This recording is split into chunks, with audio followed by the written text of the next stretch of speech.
In 1952, Mark Smith had a great idea. Stage a non-competitive event where four-wheel owners could tackle a tortuous trail between Georgetown and Lake Tahoe, California, simply to enjoy the beauty and challenge of the backcountry. It was called a Jeepers Jamboree. Since then, Jeep Jamborees have grown to encompass the four corners of the continental United States. 33 unique events highlighting some of America's magical places. All you need is a four-wheel drive and the spirit of adventure. Wow, what a kick, and to get to visit the natural scenic wonders and to do it with such ease. It gets you a chance to get out with your Jeep in the great outdoors, and this is what the Jeep is made for, to see this beautiful country. And see it in a way that makes the journey as exhilarating as the destination. It's a little bit dirty, though. Well, up here, that's part of the ride, along with the beauty, adventure, and a rediscovery of the American outdoors. It all comes together in a jamboree of four-wheel driving fun. And once you've tried it, you too will say the way to go is 4x forever.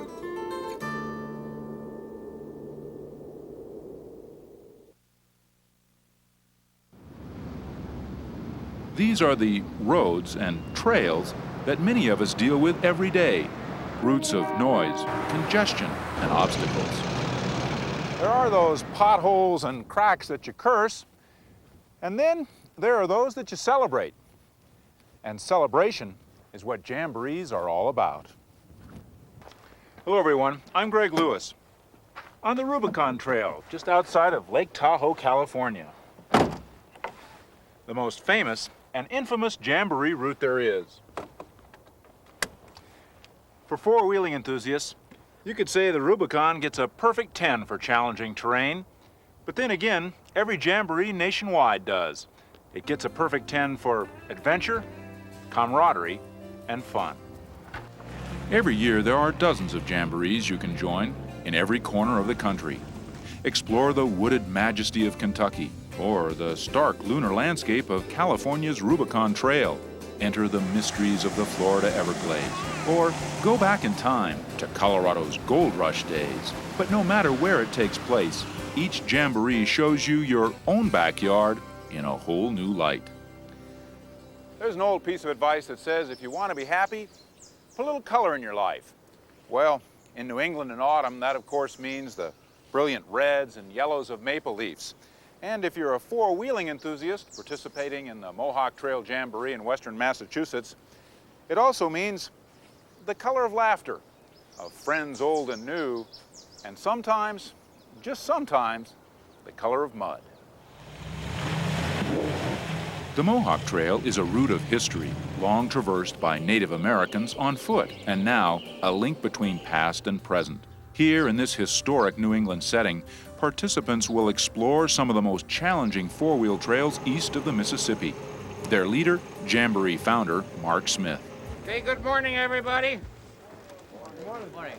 God, that's pretty weak. Good morning, everybody. Good morning. We've got 130 vehicles from 18 states, 245 people. I remember one thing for those of you that have not been before with us, we adhere very, very much to the Tread Lightly program, which means when you go off-road, you drive only on designated roads and trails, respect the wildlife and the environment. We don't litter. We'll pick up and bring back what somebody else might have left out there, too.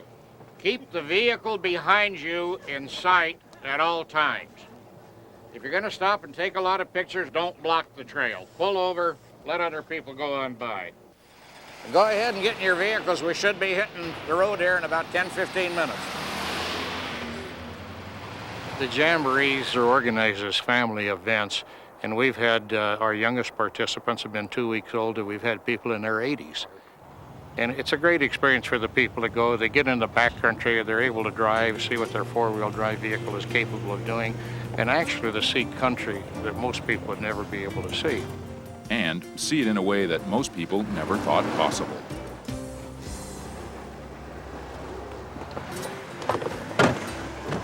Do you have to be a four-wheeling expert to do this? Not as long as you've got an enthusiastic and positive attitude. and your Jamboree friends.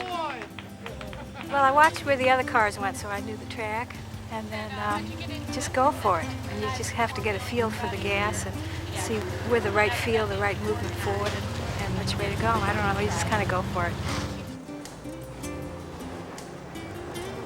Out here, the only failure is in no longer trying, which means there are only setbacks. Eventually, everyone succeeds.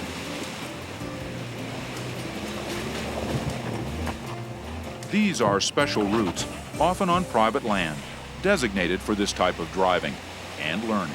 I probably went too fast. Just had to back up a couple of times. A little guidance from my friends over there. Hammer it like chop meat. Come on, do it. Got us through the hole. Bent the license plate, but that's about it. Well, the right hand's about up just above your hood, and the left-hand side's just below your hood. Here we go. Learning the tricks and rules of four-wheeling on a supervised Jamboree ensures that off-road driving enthusiasts will use proper etiquette elsewhere when they're on their own. And you'll also discover that things you thought you couldn't do, maybe even wouldn't try, you can accomplish. Perhaps not on the first attempt. Maybe not even on the second. But with the right equipment, the supportive camaraderie of your fellow four-wheelers, a little practice and patience, you can reach your goals.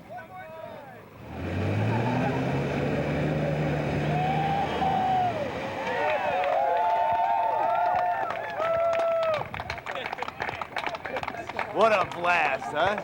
You see that?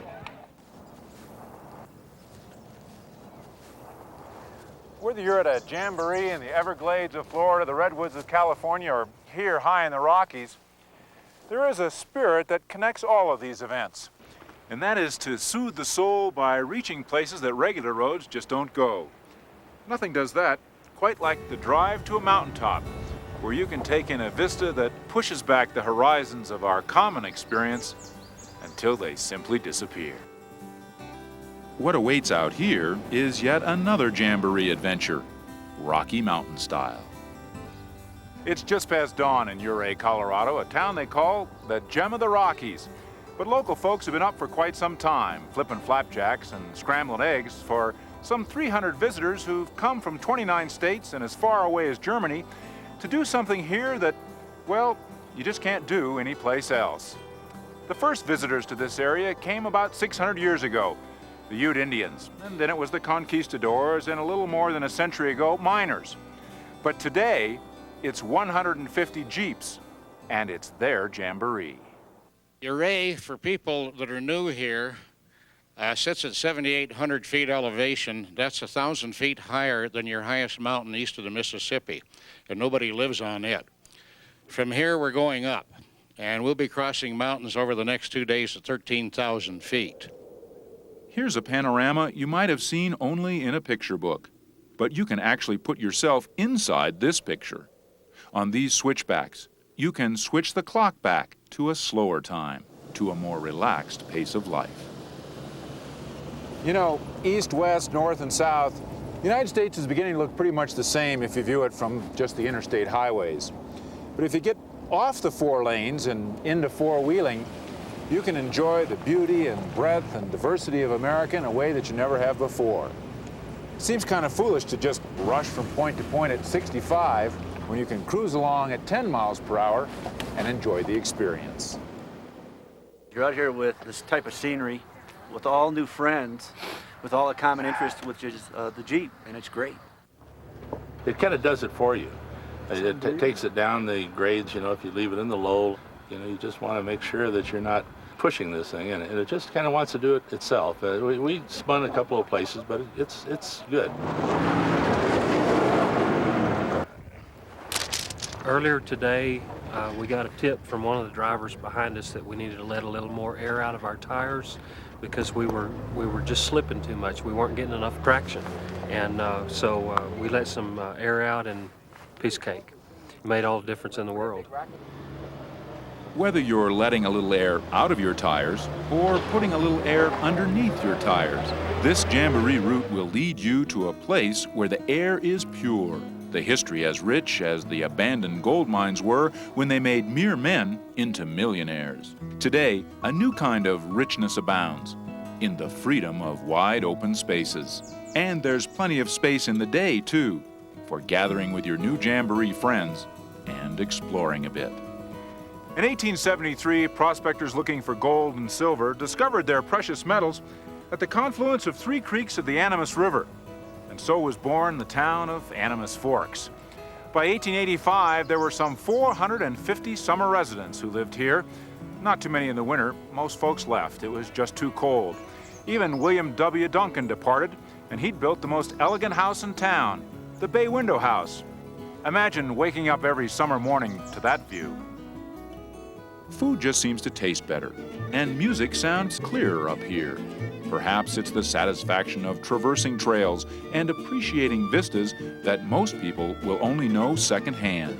Yes, there's an extra quality to the day when you're on a Jeep Jamboree.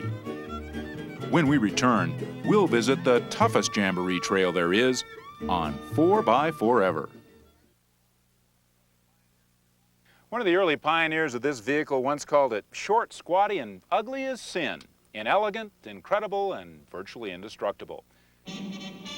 But when it was first engineered and manufactured, primarily as a military vehicle for the Second World War, style wasn't the goal. They wanted a go-anywhere, do-anything, small, light, durable, general-purpose vehicle. And so was born the Jeep, from the Army's acronym for General Purpose, GP. This bouncing baby was all the military had hoped for, and more. In no time, Jeeps were rolling off the assembly line at a rate of 1 every 2 minutes, 30 an hour, to enter combat in Africa, Asia, the South Pacific, and Europe. A general-purpose vehicle for generals like MacArthur and even presidents. FDR got a Jeep when a limo wouldn't do. And on the most famous Jamboree route of them all, a limo would be simply laughable. The first Jamboree was held over the Rubicon Trail, which goes from Georgetown to Lake Tahoe. This is considered to be the toughest four-wheel drive trail in the world and has a worldwide reputation. We rate all of our Jamborees and trails on a 1 to 10 scale, with a 10 being the most difficult. And a 1, of course, could be just two-wheel drive. A typical remark on the Rubicon Trail, if I had not seen the vehicle ahead of me, I would have turned around and gone back, because they don't even think it's possible. But there is no turning back. To cross the Rubicon, as Julius Caesar learned when he crossed the Rubicon River in northern Italy, means just that. And with help from Mark Smith's son Greg, I got to conquer a little terrain myself. Well, Greg, welcome to the Rubicon Trail. You don't have to drive very far on the Rubicon to know this is quite different than being on the paved roads at home. Give me some basic tips that will help me out here. Well, Greg, first you need to put it in low range, four-wheel drive, and in your lowest gear. There we go. Maybe down, yeah. When you're in drive, it tends to shift and go too fast over the rocks. You go basically as slow as possible to make the obstacle ahead of you. Speed and power are not necessary in the Rubicon. There's good traction on the granite. What about braking? I mean, am I using 1 foot like I would on the regular road, or? I prefer to drive with 2 feet. I use my left foot on the brake, my right foot on the gas, and kind of feather them back and forth until you feel comfortable. It takes a little practice, but in a short time you'll get used to it. And holding the steering wheel, I mean, anything?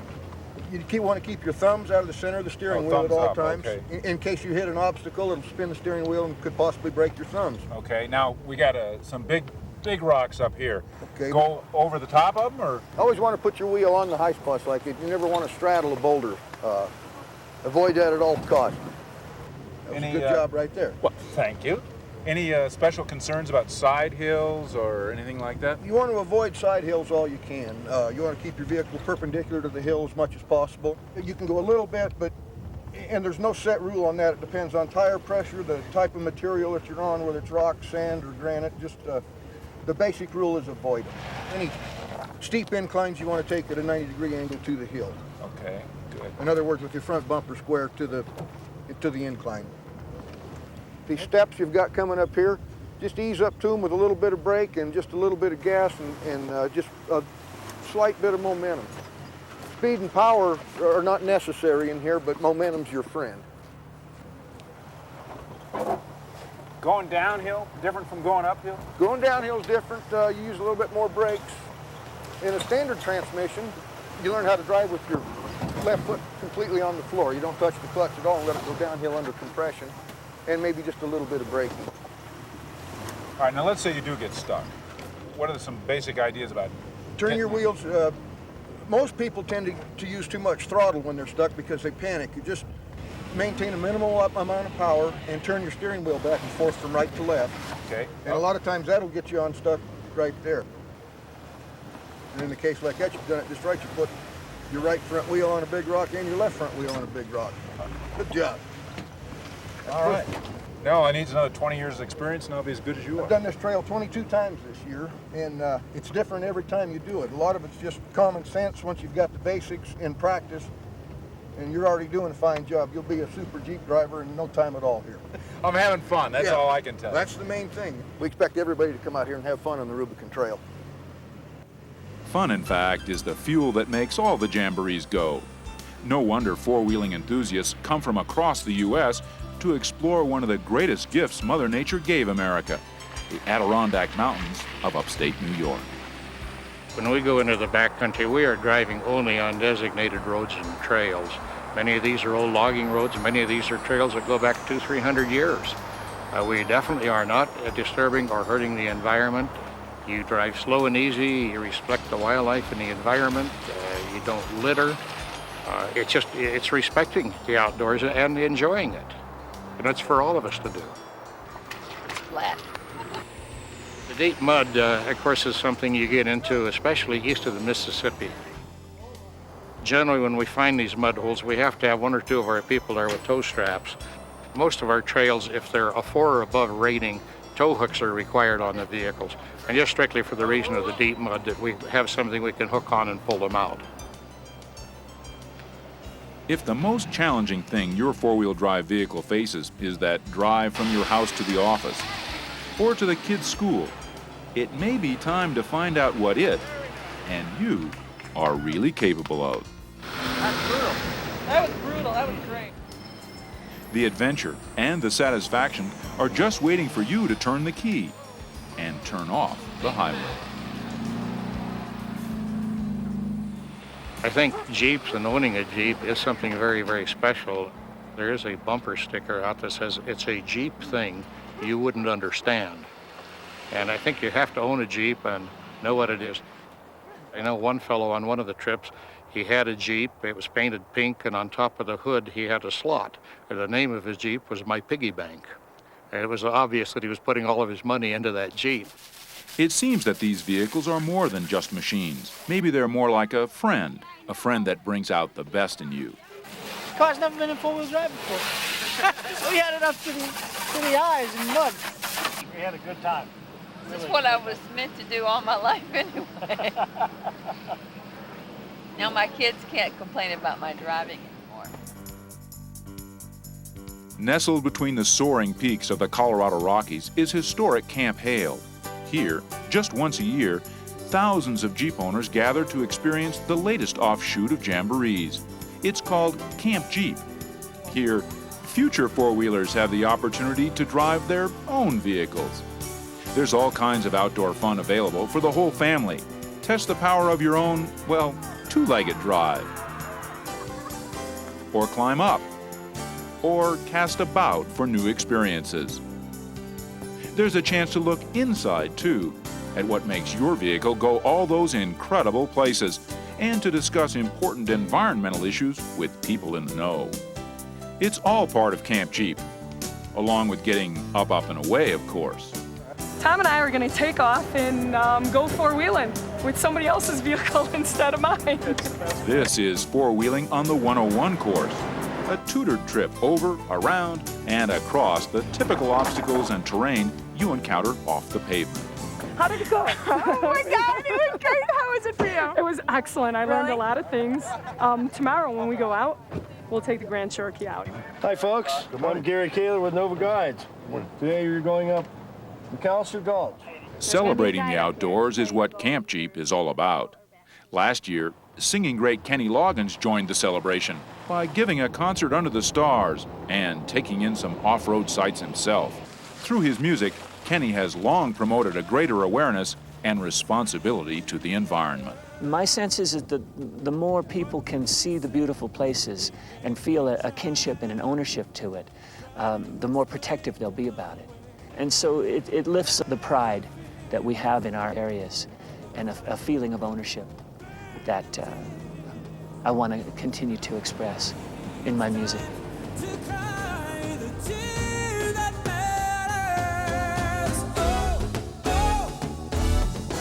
When will we see light upon the ocean, shining like a star, that leads us ever onward? There's a new world awaiting. When will she see rebirth?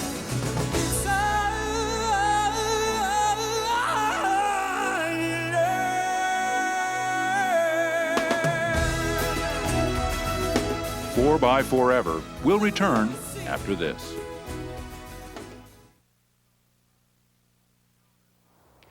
You know, there's an irony in our modern culture.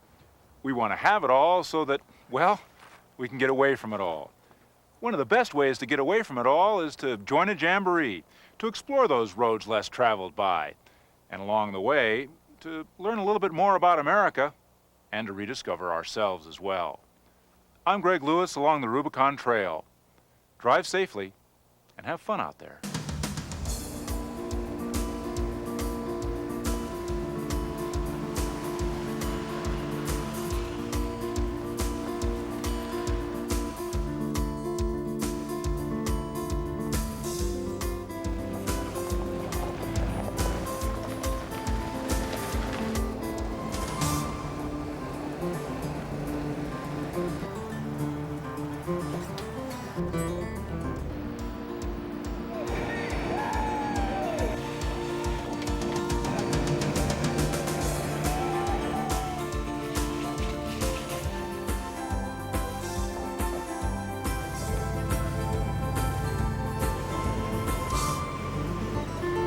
The proceeding has been a production of Freewheelin Films, Aspen, Colorado.